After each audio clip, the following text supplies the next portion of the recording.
I have a message for Donald Trump, the guy who is squatting in the House that is white right now, even though he has proudly thanked Muskrat for rigging the tests in November. Yeah, you. I have a message for you. And, part of me thinks you'll never see this video because I'm a nobody. I'm also not even remotely a 10, even when I was younger. So you would look at me as somebody who serves no purpose whatsoever because I'm not young and I'm not beautiful.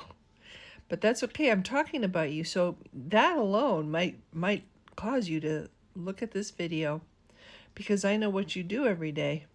You search heaven and earth for anybody who's talking about you or giving you attention, desperately trying to get something to stroke your ego. And if you can't find anything, then you will invent something like a military parade while people in this country are starving.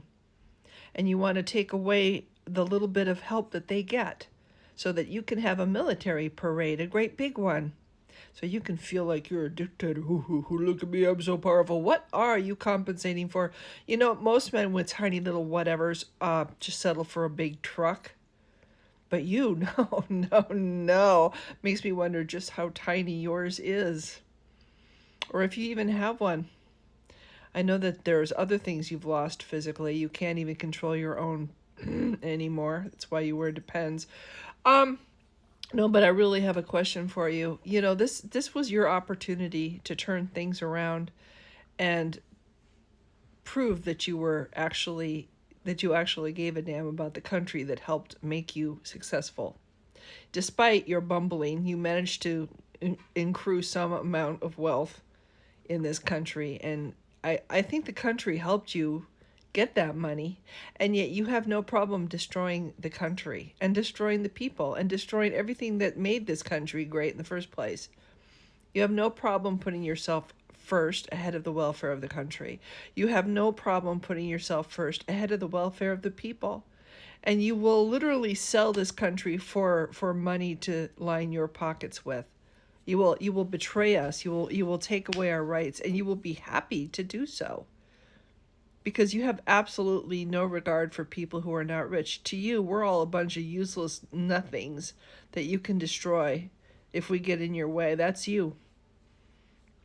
You've always been a hater. You hate anybody who is better than you, and that would be most of us, which is why you're attacking most of us. You're a little tiny peon of a man who the only reason that you didn't get unalived in your youth was you didn't go into the military. You wouldn't have lasted a year in the military, and you knew it. So you lied your way out of it, which forced other young men to go into the military and probably lose their lives in your place because you were too much of a coward. You've been a coward your whole life.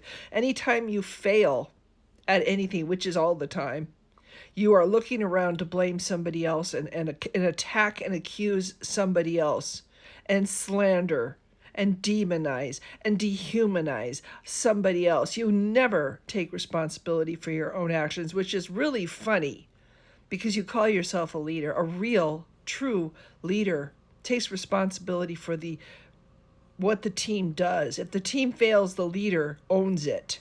The leader does. He doesn't blame the people working under him. He blames himself. You never do. In my time that I have seen you alive on this earth, unfortunately, it's way too long. I've never seen you once apologize or take accountability or even learn from your mistakes. Not once.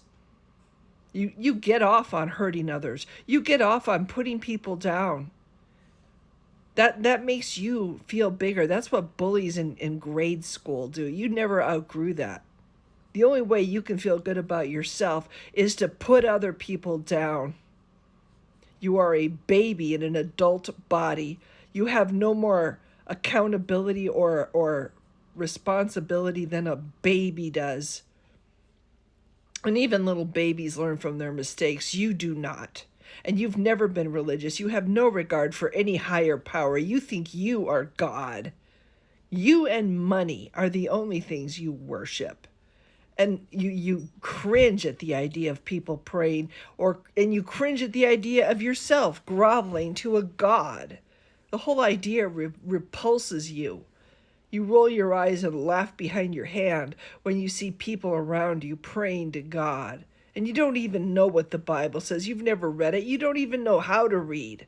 You've never read the Constitution either, that you promised to uphold and defend. You want to get rid of the Constitution because it tries to stop you from doing whatever big baby temper tantrum Donnie wants to do. And that's the other thing. You're how old and you still throw temper tantrums. Your whole second term was going to be about revenge or retribution. Well, it's clear what you want to inflict with your revenge or retribution. You want to inflict it upon the entire American people for not kissing your ass enough.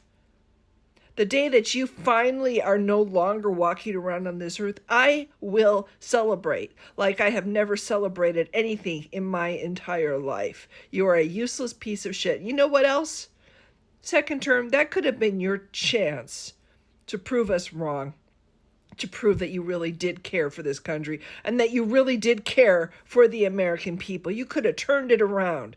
You could have done some good things to get yourself off the rating of the worst president in our history. You could have brought your rank up a little bit. But no, instead you actually are beating your own record at being the worst of the worst. You're showing us that you can even be worse than you were before. And oh my God, all the most corrupt people in this country are loving you and supporting you. As yeah, we finally have a vehicle that we can use, and that's all they're doing. By the way, Donnie, they're using you. You're their fucking sock puppet. You're a puppet. They pull your strings and laugh while you dance and make yourself look like a fool in front of the entire world, which is what you are now. A fucking fool. You get all excited and foaming at the mouth over a hand-me-down airplane that another dictator doesn't want anymore because it's too fucking old. And oh, I have to have that plane. Oh, it's got gold on it.